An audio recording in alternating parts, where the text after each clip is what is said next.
KBS 1라디오 신성원의 오늘 세계는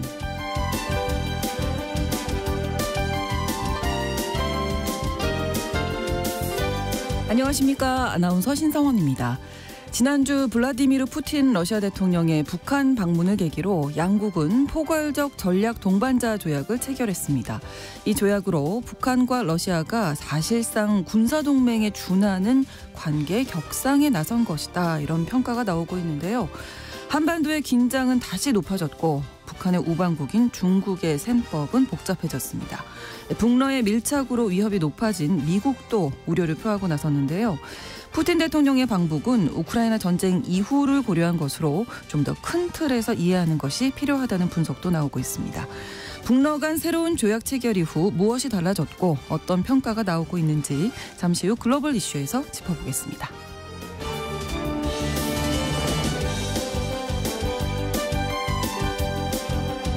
오늘 주목할 국제사회 뉴스는 헤드라인 뉴스와 키워드로 정리해드립니다. 통신원 취재수첩에서는 베트남에서 벌어진 사상 최대 규모의 횡령 사건에 대해서 알아볼 텐데요. 횡령 혐의액이 우리 돈으로 무려 16조 원, 베트남 GDP의 3%를 웃도는 금액이라고 합니다. 어떻게 이런 대규모 횡령이 가능했고 베트남 사회에는 어떤 영향을 끼쳤는지 통신원 연결해서 알아보겠습니다.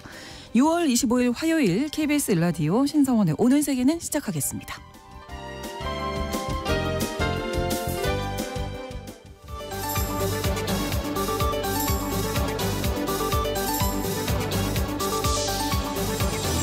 오늘 세계는 헤드라인 뉴스.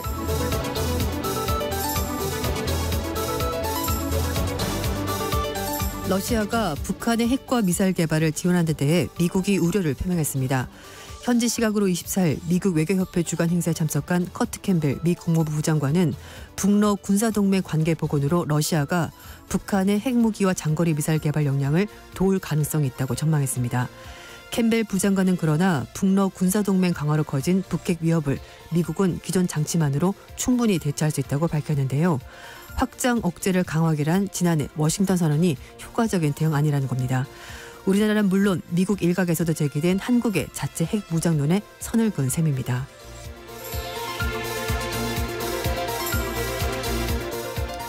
유럽연합이 다음 달부터 러시아 동결 자산을 우크라이나에 지원할 예정입니다.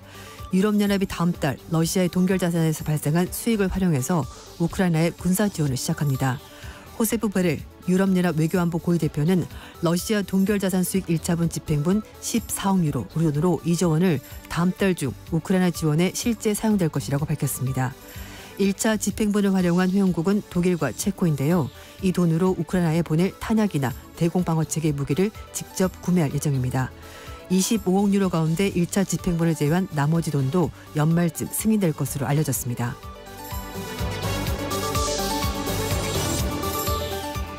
글로벌 해상 운임 상승으로 공급망 교란 공포가 확산하고 있습니다.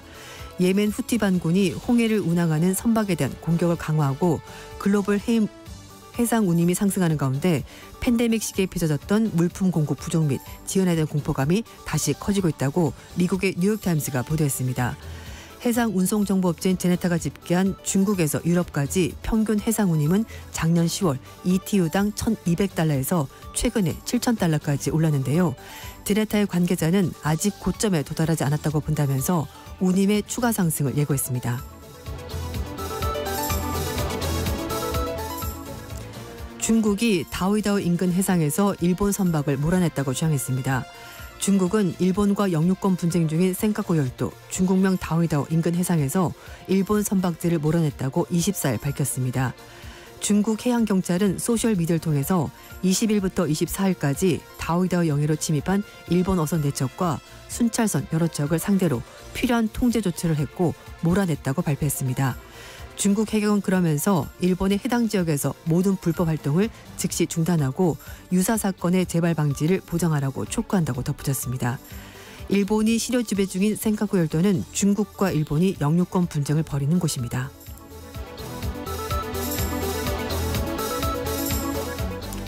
미국이 3년 만에 한국을 인신매매 대응 최상위 등급으로 복귀시켰습니다. 미 국무부는 24일 발표한 2024 인신매매 보고서에서 한국과 미국, 영국, 대만, 호주, 프랑스 등 33개 국가와 지역을 1등급으로 분류했습니다. 지난 1년간 인신매매에 대한 각국 정부의 대응을 평가한 이 보고서에서 1등급은 인신매매를 근절하기 위한 미국 국내법인 인신매매 피해자 보호법의 최소 기준을 전적으로 충족한 국가군을 의미합니다. 한편 북한은 올해도 3등급으로 분류됐는데요. 22년 연속 최악의 등급을 받았습니다. 중국과 러시아, 쿠바, 아프가니스탄, 베네수엘라, 이란, 시리아 등도 3등급의 이름을 올렸습니다.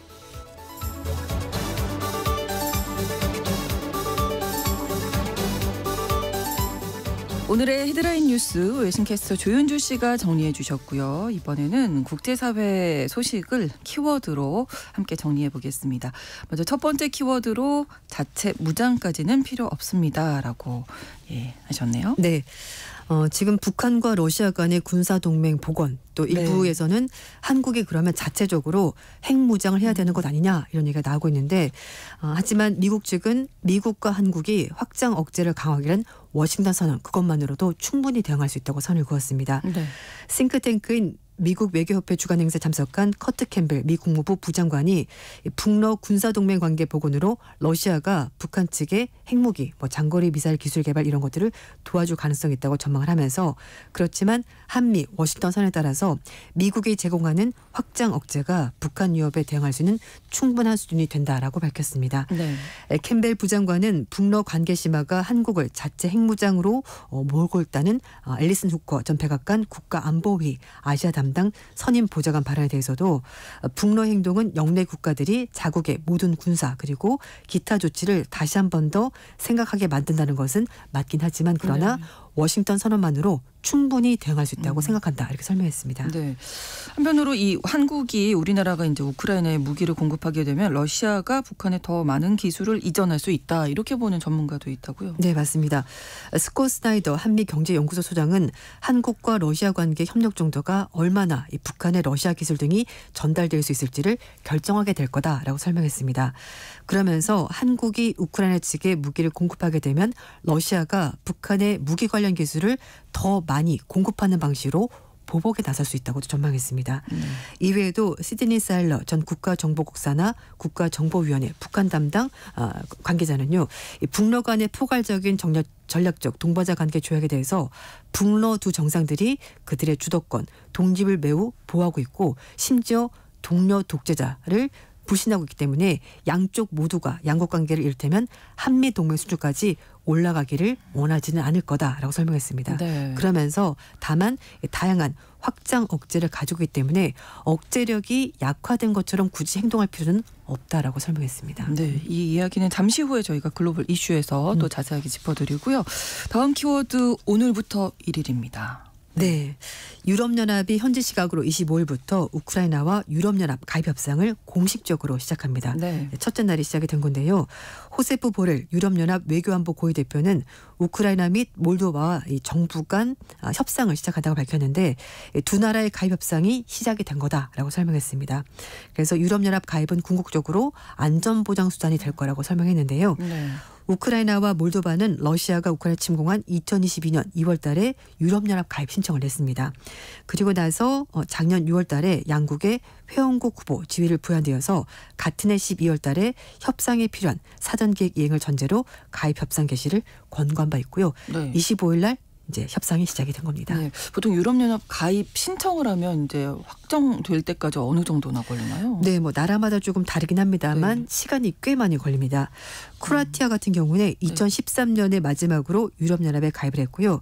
가입 신청부터 최종 승인까지 무려 8년이 걸렸습니다. 네. 그리고 튀르키예는 2005년에 협상을 개시했다가 잠정 중단했고요. 네. 몬테네그로는 2012년부터 13년째 지금까지 협상을 이어가고 있습니다. 아직 결론이 나지도 않았군요. 네. 나름 좀 여기 들어가면 까다롭기 때문인데요.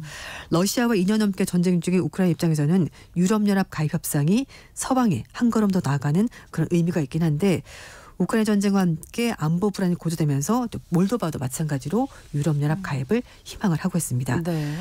유럽연합으로서도 협상 개시를 통해서 우크라이나, 몰도바에 대한 견고한 지지를 보낼 것으로 보이는데 유럽연합은 우크라이나 협상 개시와 함께 유럽연합, 우크라이나 안보협정 체결도 준비를 하고 있습니다.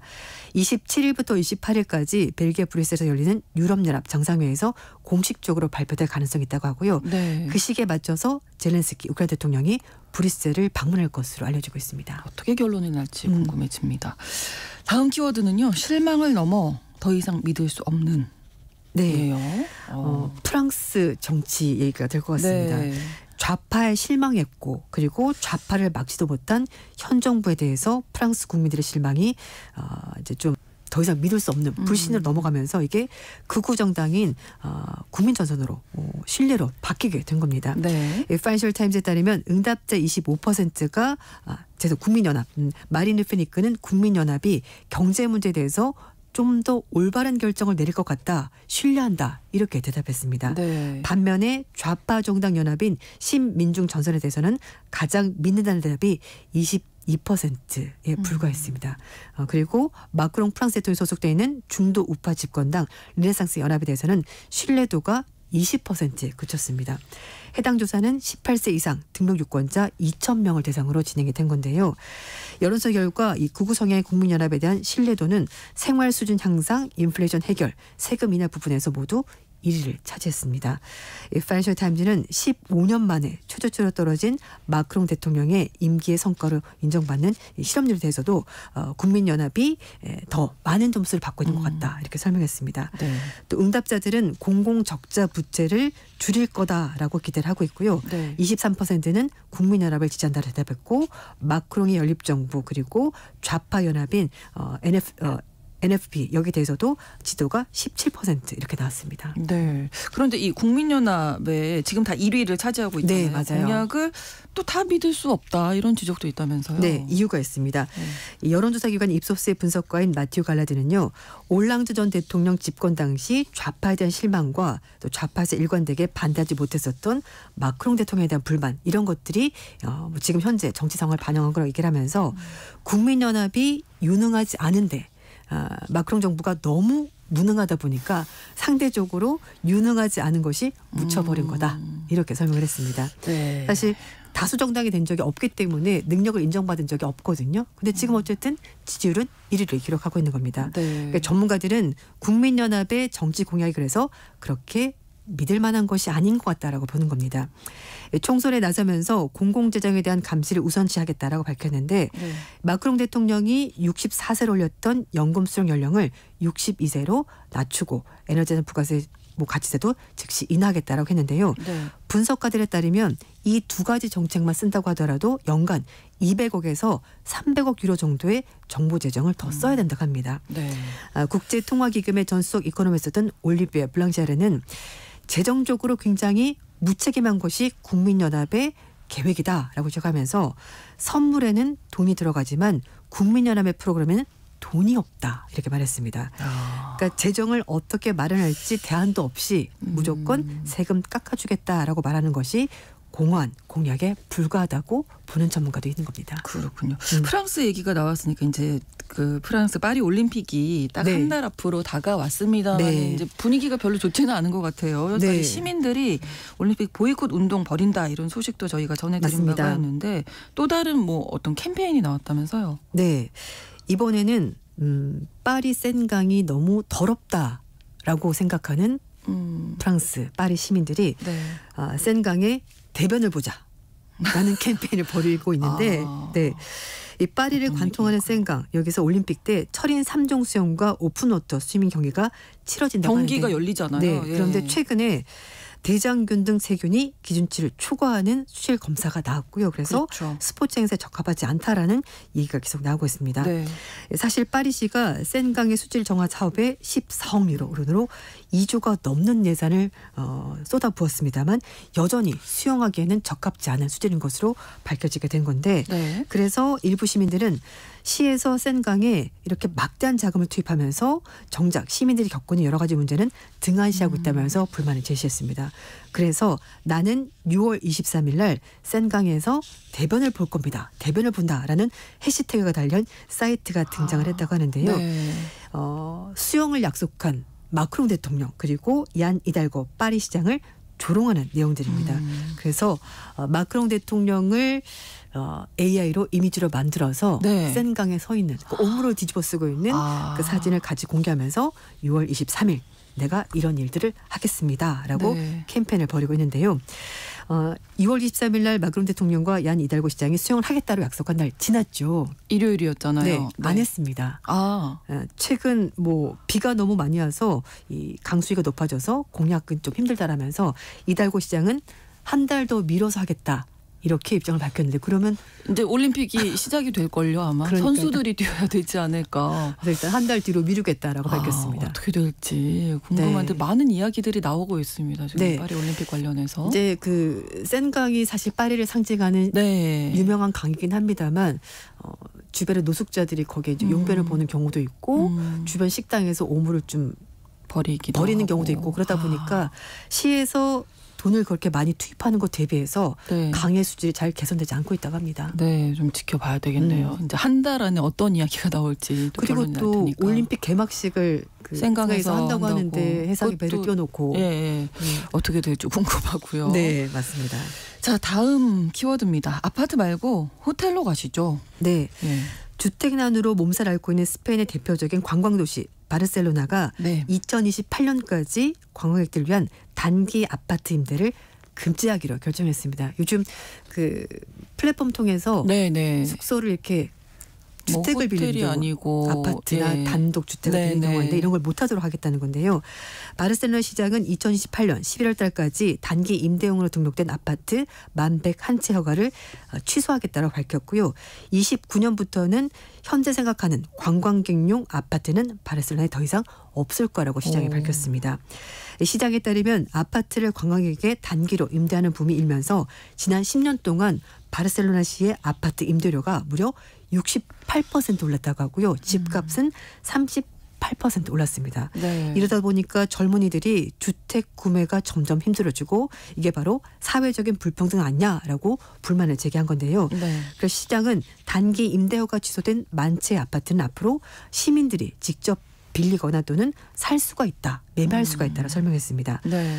바르셀로나 당국이 최근 몇 년간 관광객용 아파트 신규 허가를 하지 않았고 2016년 이후부터는 불법 관광객용 아파트 9,700채대에서 폐쇄 명령을 이미 내린 바 있다고 합니다. 하지만 워낙 유명한 곳이고 그렇죠. 그 가우디 건축물을 보러 다들 네, 발전을 네. 가니까 관광객이 꾸준히 늘고 있고 코로나19 대유행 이후에 오버투어리즘, 과잉 관광이 문제가 되면서 관광객들이 너무 많이 몰려들고 있습니다. 네. 이번에 바르셀로나의 관광객용 아파트 임대금지 조치로 호텔 업계는 수혜를 볼 거다라는 얘기가 나오고 그렇겠네요. 있는데 네. 그래서 이쪽으로 갈 테니까요. 바르셀로나 관광객용 아파트 상당수를 대하는 플랫폼인 에어비앤비는 이번 조치에 대해서 논평 요청에 답하지 않았다고 합니다. 네. 아무래도 오버 투어리즘 얘기가 또 네, 어디든지 있어요. 나오고 있습니다. 그렇습니다. 다음 키워드인데요. 선거를 우스갯거리로 만드는 일. 이건 또 어느 나라 이야기일까요? 일본 도쿄 도지사 선거 후보자 선거물에 이상한 것들이 등장했습니다. 네. 독도는 일본 땅이라고 적혀있는 포스터가 수십 장 붙어서 논란이 됐었고요. 또 일부 지역에서는 여성 전용 유흥업소 광고 그리고 알몸 사진 홍보 포스터가 등장해서 문제가 되고 있습니다. 특정 정당이 수십 명의 후보를 내고 해당 후보의 홍보 포스터 자리를 사실상 판매했기 때문이라고 하는데요. 네. 일본 내에서도 공직선거를 우스갯거리로 만들다면서 비판의 목소리가 나오고 있습니다. 도쿄경찰이 22일 날 NHK로부터 국민을 지키는 당의 다츠바나 다카시 대표의 유흥업소 영업법 위반 혐의로 구두 경고장을 날렸다고 하는데요. 네. 시부야 시내 번화가의 도쿄지사 선거 홍보 게시판에 NHK당 후보 포스터 자리에 여성 전용 유흥업소가 소개된 포스터 24장이 도배가 됐습니다. 네. 그리고 지난 20일에 기호 18번을 출마한 가와이 유 후보가 자신의 포스터 자리에 거의 알몸의 여성 사진을 게시해서 논란이 되는데요. 후보 주장은 표현의 자유다 이렇게 말했다고 합니다. 이게 구두 경고잖아요, 지금. 구두 네. 경고로 넘어갈 일은 아닌 것 같은데 관련 선거법 규정 같은 건 없을까요? 네, 그 선거와 전혀 관련 없는 홍보물들을 붙이는 것 네. 마땅한 규제가 없기 때문에 가능한 일이라고 합니다. 그렇군요. 일본의 공직선거법상 후보자 홍보물은 그 내용을 제한하는 규정이 없는 상태라고 하는데요. 이게 맹점이 있습니다. 그래서 NHK당은 이번 도쿄지사 선거에서 자당 후보 19명과 관련 단체 후보 5명 등 총 24명을 출마시키고 선거 포스터를 점령하자면서 게시판 한 곡당 25,000엔, 우리 돈으로 22만 원의 기부금을 받고 있다고 합니다. 네. 사실상 선거 게시판을 광고판으로 만들어서 그러네요. 판매하는 것과 다름이 없는데요. 네. 실제로 NHK당의 도쿄지사 홍보 포스터에 독도는 일본 땅으로 적힌 홍보물 그리고 경쟁 후보의 비방물 등 이런 것들이 수십 장 도배가 돼 있는데 모두 선거법으로 보호받아 함부로 훼손하거나 떼낼 수가 없는 맹점이 있었습니다. 그렇군요. 네. 네. 논란에 대한 유흥업소 광고물은 유흥업소 영업법 위반 소지가 있어서 직접 반려견 사진으로 대체한 상태라고 하는데요. 네. 선거가 제대로 치러지겠나라는 걱정이 되는 부분입니다. 그러네요. 네. 법도 좀 네. 손봐지지 않을까. 그러니까요. 법 규정도. 허점을 좀 메꿔야 될 것 같습니다. 네네. 그렇습니다.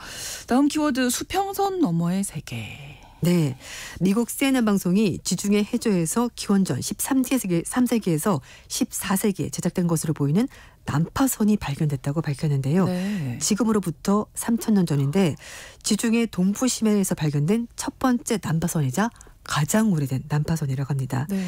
이스라엘 유물 관리국이 성명을 통해서 해안에서 90km 떨어져 있고 수심 1.8km 깊이에서 난파선을 확인했다고 밝혔는데요. 이 난파선은 영국의 천연가스 업체가 해저 환경조사를 하다가 발견한 거라고 합니다. 네. 네. 뭐가 또 돈이 될지는 모르겠습니다만 네, 발견됐습니다. 3,300년 된 이 난파선에는요. 수십 개 항아리가 안에 실려 있었습니다. 네. 선상에서 발견된 항아리에는 기름, 포도주, 과일 등이 담겨져 있어 보이는 그런 상업용 용기라고 하는데요. 이스라엘 유물 관리국 책임자는 이 항아리들이 당시에 바다를 건너서 해상 무역을 통해서 이뤄진 것으로 보인다면서 고대인들이 해안이 보이지 않는 수평선만 보고서 그 가운데로 지중해를 가로질러서 바다를 건너가는 능력이 있었던 것 같다 이렇게 말했습니다. 네. 제가 기원전 13세기에 뭐가 있었나 찾아봤거든요. 네네. 그랬더니 그리스와 트로이 간에 전쟁이 있었던 시기라고 합니다. 네. 현재 세계에서 가장 유명한 난파선은 스페인 국왕 펠리페 5세의 함대가 속해 있었던 스페인의 보물선 산호세호라고 하는데요. 네. 카리브에서 발견이 됐고 가장 큰 규모의 당시로서는 배웠다고 하는데 여기에는 금, 은, 에메랄드 등 각종 귀금속이 실려 있었는데요. 네. 보물의 가치가 우리 돈으로 27조 2,700억 원 정도 되는 것으로 예상이 되고 있습니다. 그렇습니다. 여기까지 듣겠습니다. 오늘의 헤드라인 뉴스와 키워드 외신캐스터 조윤주 씨와 함께했습니다. 고맙습니다. 네, 감사합니다. KBS 1라디오 신성원의 오늘 세계는 1부 마무리하겠습니다. 11시 30분부터 일부 지역에서 해당 지역 방송 보내드리고요. 베리 매니로의 노래 맨디 전해드립니다.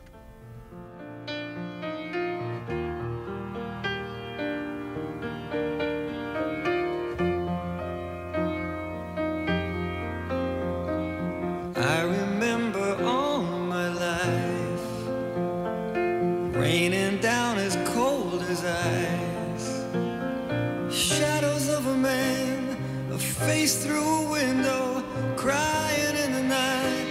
The night goes into morning, just another day. Happy people pass my way, looking in their eyes, I see a memory. I never realized how happy you made me, oh Mandy. Well, you came and you gave without taking, but I sent you away, oh Mandy. Well, you kissed me and stopped me from sharing.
지금 시각은 11시 30분입니다.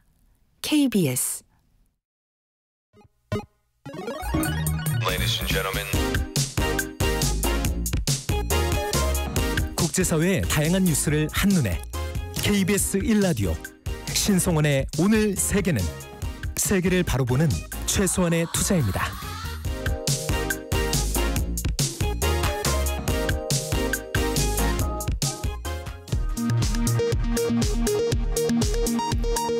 이 시각 라디오 정보센터 뉴스입니다. 어제 발생한 경기 화성시 1차 전지 제조업체 공장 화재의 사망자는 22명, 실종자는 1명으로 이 중 4고기는 5명인 것으로 확인됐습니다. 연락이 두절된 1명의 실종자를 찾기 위한 수색은 이틀째 계속되고 있습니다. 경찰과 소방당국은 오늘 화재 원인 등을 밝히기 위한 합동 감식에 나설 예정입니다. 합동참모본부는 북한이 밤사이 날린 오물풍선 350여 개를 식별했다고 밝혔습니다. 합참은 이 중 100여 개가 경기 북부와 서울 지역에 주로 낙하했다고 설명했습니다. 합참은 우리 군 대북 심리전 방송은 즉각 시행할 준비는 되어 있으며 이는 북한의 행동에 달려있다고 강조했습니다. 국회 법제사법위원회는 오늘 전체 회의를 열고 더불어민주당이 당론으로 추진 중인 방송 3법을 상정해 심의합니다. 또 국토교통위도 전세 사기 피해자 지원 대책과 관련한 청문회를 진행합니다. 내년도 최저임금 법정 심의 시한을 이틀 남겨둔 가운데 최저임금위원회가 오늘 제5차 전원회의를 열고 논의를 이어갑니다. 오늘 회의에서는 경영계 측이 주장해온 최저임금 업종별 구분 적용 여부에 대한 구체적 논의가 시작될 것으로 보입니다. 안덕근 산업통상자원부 장관은 동해 심해 가스전 개발과 관련 제도를 구비하고 여러 관련 인프라를 구축해 12월에 바로 시작할 계획이라고 밝혔습니다. 안 장관은 지금까지 나온 물리탐사 자료를 보면 탐사를 해봐야 하는 충분한 근거가 있으며 검증도 충분히 받은 상황이라고 말했습니다. 육아기 근로시간 단축 대상 자녀 나이를 8살 이하에서 12살 이하로 높이고 배우자 출산휴가 급여 지원 기간을 휴가 전체로 확대하는 내용의 법안이 국무회의를 통과했습니다. 지금까지 라디오 정보센터 뉴스 정한나였습니다.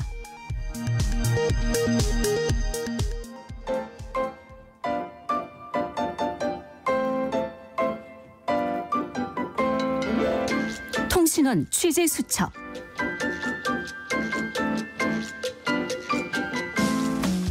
통신원 취재 수첩, 오늘은 베트남 하노이로 가보겠습니다. 주영화 통신원 연결돼 계신데요. 안녕하세요. 네, 안녕하세요. 네, 베트남에서 대형 횡령 스캔들로 아주 시끄러웠다는데 어떤 일이었는지 자세히 좀 알려주세요. 네, 베트남이 사상 최악의 횡령 스캔들로 술렁이고 있습니다. 네. 베트남의 부동산 재벌이 자신이 대주주로 있는 민영은행을 차금고처럼 여기며 베트남 국내 총생산인 GDP의 3%에 달하는 거액을 자기 주머니에 챙기는 사건이 있었는데요. 네. 이 사건과 관련하여 많은 사람이 가담하면서 베트남 국민들의 공분을 사고 있습니다. 이 베트남 언론에 따르면 베트남 공안부 경찰수사국은 최근 부동산 개발업체 반틴팟 그룹의 쯔영미란 회장과 그룹 계열은행 사이공 상업은행인 SCB의 직원 등 86명을 뇌물공여, 횡령, 은행 규정 위반 혐의로 기소 의견으로 검찰에 송치해 조사를 받고 1심 판결이 내려진 상태입니다. 네. 이 경찰은 쯔영미란 회장이 2018년 2월부터 2022년 10월까지 자신이 대주주로 있는 SCB은행을 통해 허위 대출을 받는 방식으로 약 304조 동, 한화 약 16조 3천억 원을 가로챘다고 밝혔습니다. 이 규모가 어마어마한데요. 쯔영미란 회장 일단 어떤 인물입니까?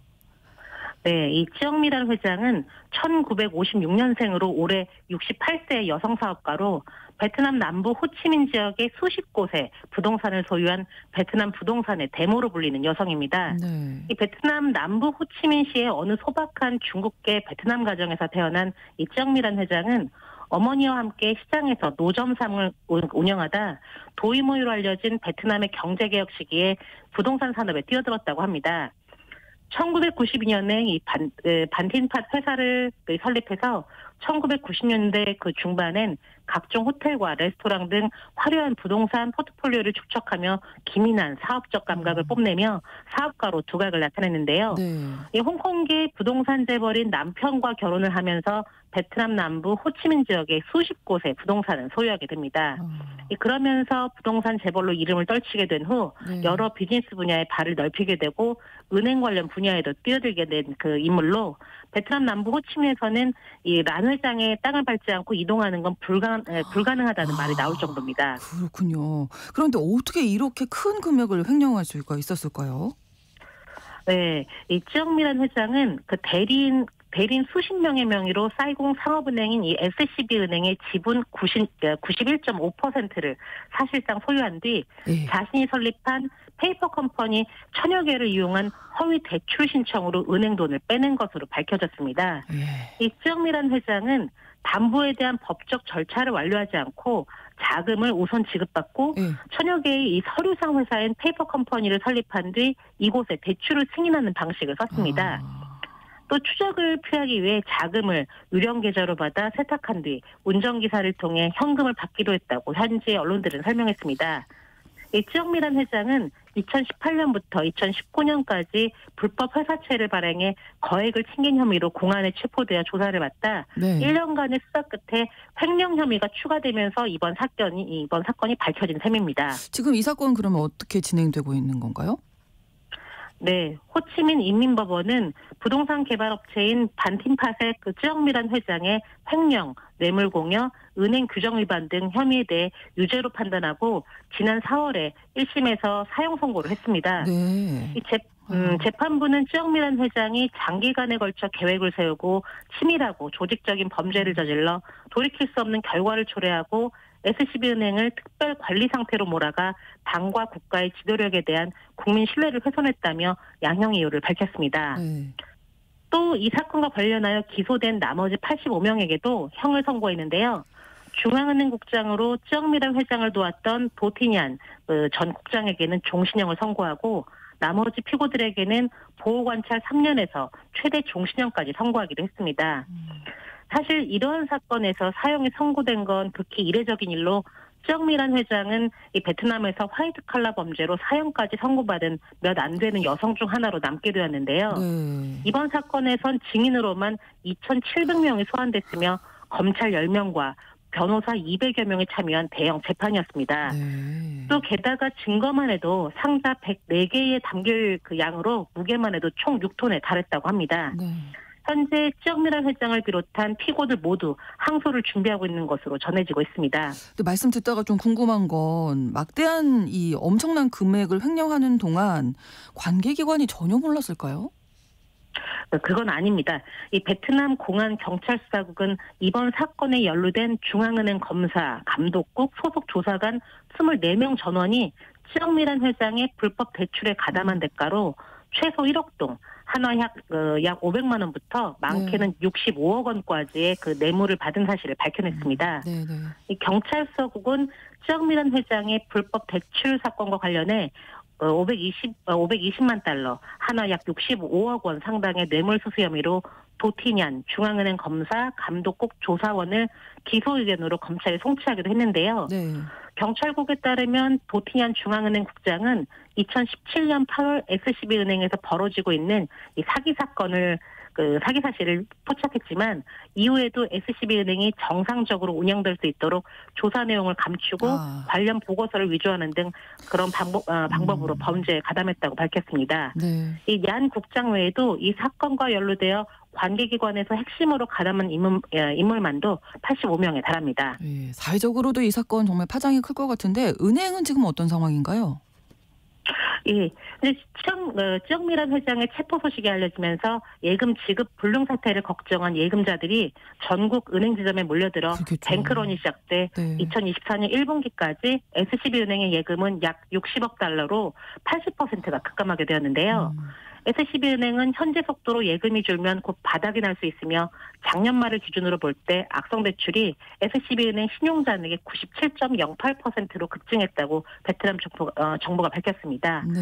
이 정부가 베트남 중앙은행이 이 SCB은행에 대출을 지시하기도 했는데요. 현재까지 베트남 중앙은행이 SCB에 투입한 돈은 총 외환 보유고의 4분의 1에 달하는 것으로 알려졌습니다. 또 분석가들은 이번 사기 규모로 인해 다른 은행이나 기업도 비슷한 실수를 했는지에 대한 의문이 제기되고 있다고 밝혔는데요. 네네. 많은 기업들이 탈중국 후 투자하기에 이상적인 본거지로 베트남을 꼽고 있는 상황에서 네. 외국인 투자자들은 불안하게 만들고 있다고 내다봤습니다. 그렇죠. 또 특히 베트남 부동산 부문이 큰 타격을 입었는데요. 네네. 사건이 터진 후 약 1,300개의 부동산 회사가 시장에서 철수했으며 부동산 개발자들은 구매자를 유인하기 위해 여러 가지 선물도 제공하고 상점 임대료가 2023년 3분의 1로 하락했음에도 불구하고 남부 호치민시에는 여전히 공실률이 높다고 합니다. 네, 베트남 경제에도 미치는 영향이 컸습니다. 베트남 사상 최대 규모의 횡령 사건 오늘 솔직히 여기까지 듣겠습니다. 고맙습니다. 네, 감사합니다. 네, 베트남 하노이 주영아 통신원이었습니다.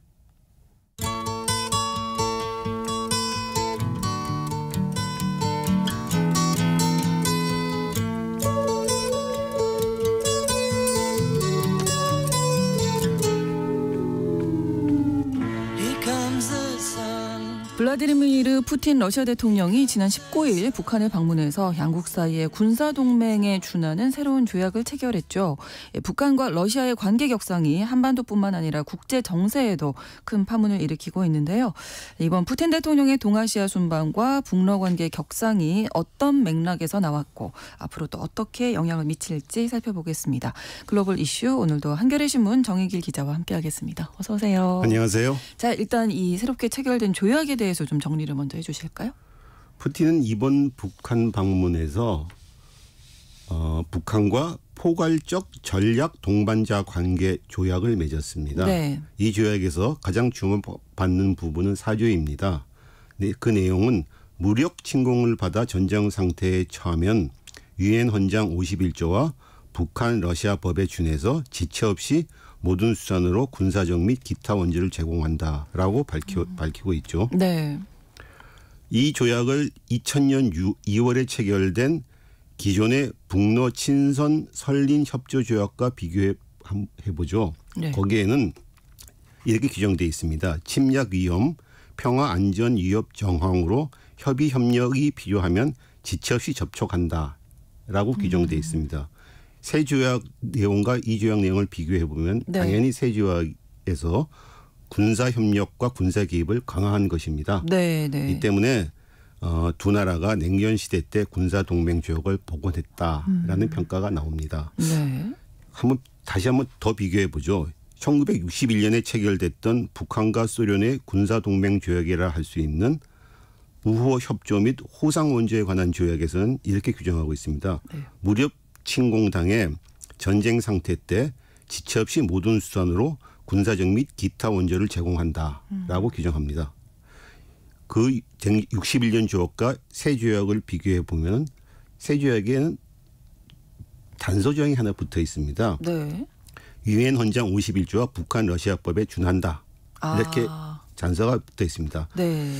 따라서 61년 때 조약에 비하면은 군사 개입 강도가 좀 약한 것이다라는 평가도 있습니다. 네. 어쨌든 간에 이번 조약이 2000년 조약에 비해서는 양국의 군사 협력이나 개입을 격상했으나 냉전 시대 때 조약에 비해서는 군사 제동계 성격이 약하다.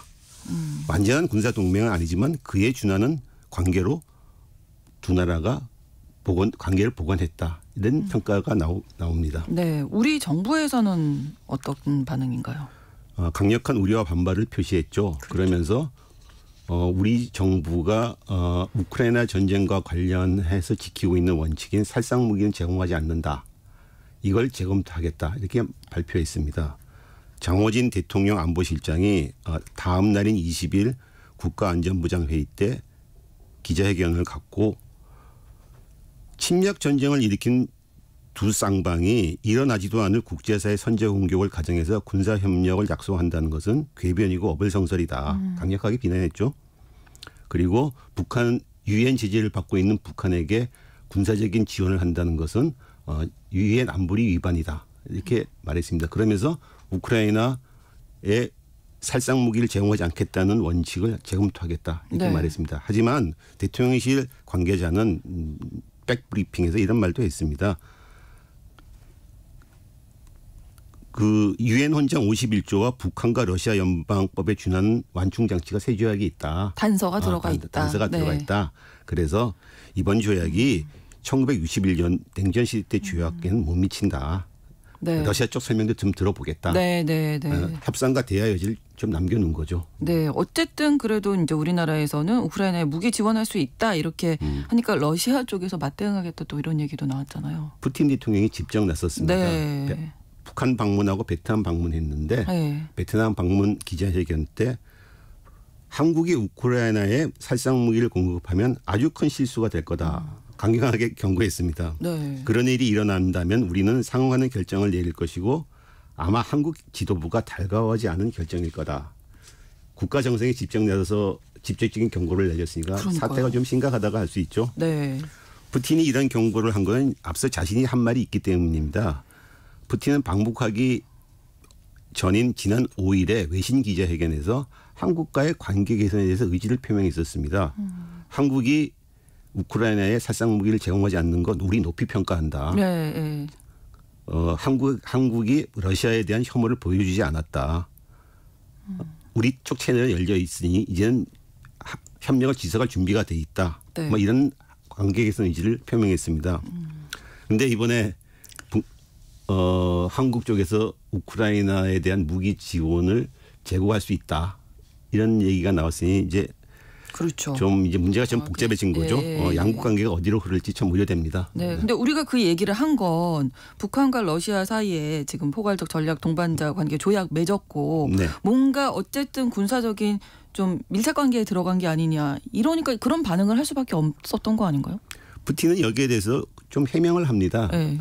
뭐라고 해명을 하냐면은 베트남 기자회견 때 62년인가로 생각되는데 이건 1961년에 맺었던 양국 조약을 말합니다. 네. 그때 조약과 다른 게 하나도 없다. 조약상 군사적 원죄는 오직 침공 군사적 공격이 있을 때만 적용된다. 한국은 네. 우려하지 않아도 된다. 한국 당신네들이 북한을 침공할 계획이 없는데 네. 우리의 이런 협력 분야를 왜 두려워해야 되느냐. 이렇게 말을 했습니다. 이 말은 61년 조약과 똑같다. 푸틴이 말했던 이 말은 한국과 서방 입장에서는 양국이 군사 동맹을 복원했다는 뜻을 받아들일 수 있겠으나 그렇죠. 러시아 입장에서는 달라진 게 없다. 왜냐하면 이건 우리 북한과의 두 나라 사이의 문제고 그 조약으로 딴 제3자가 해를 받은 게 없지 않느냐. 네. 이런 뜻으로 말을 한 겁니다. 어쨌든 간에 푸틴의 방북과 북러 세조약 체결로 한반도는 어제 다시 긴장이 높아졌습니다. 그렇습니다. 한국은 어려운 입장에 처하게 됐습니다. 네. 전체적인 이 상황을 좀 어떻게 분석하시는지 푸틴 대통령이 이렇게 직접 발언을 한 거잖아요. 네. 푸틴이 이렇게 나서서 직접 발언한다는 것은 단순히 이 문제가 양국 간의 문제가 아니라는 뜻이 있습니다. 무슨 얘기냐 하면 푸틴의 이번 방북은 크게 보면 미국과 러시아의 대결, 더 크게 보면 중국, 러시아 진영 대 미국 등 서방과의 대결 속에서 그렇죠. 나온 것입니다. 네. 한국으로서는 어찌 보면 영향권 밖에 있는 문제라고 할 수도 있습니다. 상당히 비극적인 문제이긴 하죠. 러시아는 우크라이나 전쟁으로 현재 서방으로부터 고강도 제재를 받고서 미국과 날카롭게 대립하고 있습니다. 네. 패권 경쟁을 벌이는 중국도 우크라이나 전쟁을 겪는 러시아와 전략적 연대를 강화하고 있습니다. 그렇죠. 중국과 러시아 입장에서는 동아시아에서 미국과 대결 중인 북한의 전략적 가치가 당연히 높아진 거죠. 북한 역시 미국의 제재 앞에서 고립됐다가 이제 미국의 제재를 무시하려는 중국과 러시아, 특히 러시아와 손잡을 기회가 생긴 것입니다. 네. 러시아의 석유 등 원자재도 받고 고도의 군사 기술을 받을 수 있는 기회가 생긴 거죠. 푸틴의 이번 북한 방문은 이런 국제 정세에서 배태됐던 것입니다. 즉, 이 때문에 미국은 지난해부터 북한의 핵 개발보다는 오히려 북한과 러시아의 밀착에 대해서 더욱 우려하는 발언을 당국자를 통해서 계속 내보내고 왔습니다. 네. 북러 관계 격상이 미국에게는 큰 위협이 된다는 뜻이죠. 그렇겠죠. 따라서 푸틴에게는 이번 방북이 단순히 양국 관계가 아니라 우크라이나 전쟁 이후 러시아의 큰 전략에서 나온 행보라고 할 수 있겠습니다. 네. 그러니까 러시아 우크라이나 전쟁이고 러시아의 어떤 가지고 있는 큰 그림, 그렇죠. 큰 전략. 네. 에서 본다면 이번 순방 어떻게 좀 평가할 수 있을까요? 이번 순방은 북한뿐만 아니라 베트남도 방문했다는데 그렇죠. 우리가 좀 주목해서 봐야 됩니다. 네. 동아시아에서 전략적 함의를 갖고 있는 두 국가입니다. 미국에게는 북한이 핵 개발로 동아시아에서 전략적 위협을 하는 나라이고 베트남은 중국과 날카롭게 대립하면서 남중국해에서 신흥 강국으로 성장한 나라입니다. 네. 중국, 러시아, 미국 모두에게 다 중요한 나라들입니다. 푸틴의 이번 동아시아 2개 국가 순방은 우크라이나 전쟁이 러시아에게 유리하게 흐르고 가자 전쟁으로 미국이 또 국제적인 비난을 받고 있는 상황에서 이루어졌습니다. 네. 즉 유라시아 서쪽에서 벌어지는 두 개의 전쟁이 서방에게 전략적인 타격을 주고 있다는 평가가 나오는 가운데 푸틴이 유라시아 동쪽에 있는 두 개의 중요한 국가를 방문한 거죠. 그러네요. 네. 러시아는 지금 우크라이나 침공으로 서방의 고강도 제재를 받고 있는데 고립은커녕 지금 전쟁을 유리하게 이끌면서 오히려 외교적인 확장을 계속하고 있는 모양새입니다. 네, 네. 이번 북한, 베트남 방문에 앞서서도 푸틴은 이미 중국, 벨라루스, 우즈베키스탄을 방문한 바가 있습니다. 네. 푸틴 대통령으로서는 미국의 재료로 출도가 막힌 자신의 나라들의 그 원자재 그리고 뭐 군사과학기술 이런 것들을 미국 주도의 국제질서에 동참하지 않으려는 북한이나 다른 나라들한테 제공하면서 규합하려고 하는 전략을 사용하고 있는 거죠. 푸틴 대통령이 다극화 질서를 구축하기 위한 행보다 이렇게 보시는 거예요. 그렇죠. 네. 중국과 러시아는 우크라이나 전쟁을 전후해서 미국 주도의 일극 국제 질서를 대체하는 다극화 질서를 구축하겠다 이런 뜻을 계속 표명해 왔습니다. 네. 푸틴은 이번에 북한, 베트남 방문에서 그런 다극화 질서를 향하는 두 가지 중요한 조건을 공통적으로 강조했습니다. 하나는 새로운 유라시아 안보 구조라는 거고 또 다른 하나는 서방의 통제를 받지 않는 무역 결제 체제입니다. 푸틴이 북한 노동신문 기고문을 보면은 서방의 통제를 받지 않는 무역 및 호상 결제 체제를 발전시키겠다. 유라시아에서 평등하고 불가분리적인 안전구조를 건설해 나가겠다. 이렇게 말을 했습니다. 또 베트남 관영 언론의 기고에서도 네. 베트남이 유라시아 안보의 새로운 설계를 형성하는데 같은 생각의 동반자로 본다.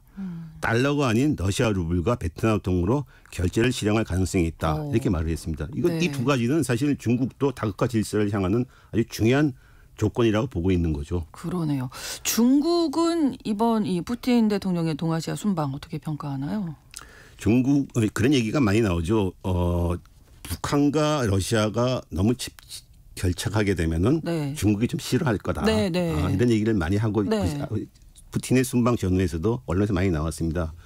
그런데 큰 그림에서 본다면은 중국은 러시아와 전략적 연대를 강화하고 있고 또 네. 러시아를 앞장 세워서 미국의 제재와 압박을 돌파하려고 하고 있습니다. 중국으로서는 서방과 경제적 이권이 얽힌 게 지금 많습니다. 그렇죠. 자기가 직접 나서긴 뭐 하는데 러시아는 이제 우크라이나 전쟁으로 이제 뭐 완전히 서방과 대결 무대에 들어갔으니까 그런 러시아를 앞장 세워 가지고 제재를 돌파하려고 하고 있는 거죠. 네. 러시아 입장에서도 중국의 풍부한 생산력과 돈이 필요하고 그렇죠. 또 그 돈을 자기의 원자재를 팔아서 중국의 상품을 구매하면서 서방의 제재를 무력화하고 있는 중입니다. 네. 이 때문에 이 북한을 둔 전술적인 의견이 차이가 있을 수는 있겠지만 큰 그림에서는 저는 없다고 생각합니다. 이미 푸틴의 방북에 앞서서 네. 모스크바에서 열린 브릭스 외무장관 회담에서 네. 왕이 외교부 장관과 러시아의 라브로프 외교부 장관이 회담을 한 바가 있습니다. 아마 여기서 푸틴의 방북이 사전조율되지 않았나 한 관측이 나옵니다. 또 하나는 네. 푸틴이 원래 18일 날 평양을 방문하기로 했죠. 네. 근데 19일 날 새벽에 도착했습니다. 그렇죠. 이거 두고서 말이 많은데 일각에서는 푸틴이 일부러 그랬다. 왜? 18일에는 한국에서 중국과 한국의 외교안보 대회가 열리는데 이걸 네. 두고서 바깥에서 중국과 러시아가 같은 날 한반도에서 외교 경쟁을 한다. 이런 평가가 나왔습니다. 이걸 피하기 위해서 일부러 19일 날 새벽으로 갔다. 이런 분석도 있습니다. 그렇군요. 중국에서 나온 반응은 어떻습니까? 중국도 그런 평가를 의식했는지 이번 18일에 열렸던 한국과 외교안보 대화 뒤 발표문에서 이런 입장을 발표했습니다. 북러는 우호적인 이웃 국가다. 그 두 나라의 고위급 교류는 두 주권 국가의 합의다. 이렇게 말했습니다. 그런데 한국은 이번 푸틴 방북에 대해서 우려를 표명하고 중국도 한반도 안정 기회해달라, 협조해달라 이런 입장을 발표했는데 네. 거기서 중국이 하답하지 않은 거죠. 그러네요. 네. 오히려 중국은 또 발표문에서 이번에 한중 대화는 양국 관계 발전의 필요에 따라서 일찌감치 결정된 거다. 다른 국가의 교류와는 특별한 관련이 없다. 이렇게 해서 아예 그 한반도에서 외교적 경쟁 이런 관측을 불식해 버리려고 노력한 거죠. 네. 자, 그렇다면 이런 상황에서 우리나라는 어떤 자세를 취해야 할지. 제가 앞서도 말했지만 푸틴의 방북과 북한과 러시아의 새로운 조약은 큰 그림에서 보면은 러시아의 전략, 열강들의 패권 다툼 속에서 나오는 상황입니다. 네. 어쩌면 한국의 입장에서는 우리의 영향권 밖에서 벌어지는 우리 힘이 못 미치는 현상이라고 할 수 있겠죠. 상당히 비극적인 문제이긴 하나 그럼에도 불구하고 한국의 입장에서는 네. 이 북한과 러시아의 접촉을 더 밀착을 막기 위해서 네. 러시아의 관계를 갖다가 좀 더 유연하게 풀어나가야 되지 않겠냐 그런 지적이 많습니다. 즉 우크라이나에 살상 무기를 제공하겠다 제고 입장을 밝히긴 했지만 우선 압박의 수단으로서 우리가 활용을 할 수는 있겠지만 네, 네. 실제로 실행됐을 때 경우에 어떤 일이 벌어질지에 대해서는 상당히 우려가 됩니다. 그렇죠. 러시아와 계속 대화하고 또 북한이 대화에 나올 수 있도록 네. 이런 문제에 대해서 최근 들어서 노력을 하지 않겠냐. 최근 들어서 뭐 북한은 오물풍선을 부리고 우리는 그렇죠. 대북전단을 보이고 이런 문제부터 조금씩 해결해 나가는 것이 한반도 긴장을 낮추는 길이 되지 않겠나 생각합니다. 유연한 자세가 필요하다 이렇게 네. 말씀해 주셨어요. 오늘도 한겨레신문 정익일 기자와 함께했습니다. 고맙습니다. 감사합니다. KBS 라디오 신성원의 오늘 세계는 오늘 방송 마무리하겠습니다. 내일 오전 11시 5분에 다시 뵙겠습니다. 고맙습니다.